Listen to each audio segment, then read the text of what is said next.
Antipolo guys, dito na tayo. Para kang sirob na. Pag inaantok.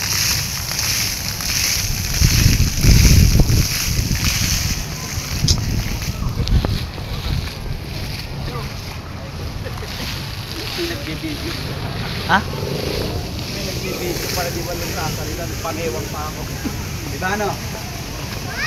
Guys, daming tao dito, students.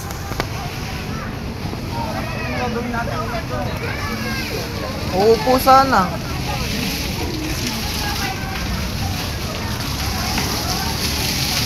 Dami ng mga estudyante dito guys, oh. Paano dyan yung mga anak-anak nyo? Sino kayo parents yung batang ko? Makausap. Yan. Hello. Hello baby. Papanita ako ng anak. Antipolo. Sino gusto ng batang ko? Ganito itsura. Kung may gusto, taas ang kamay.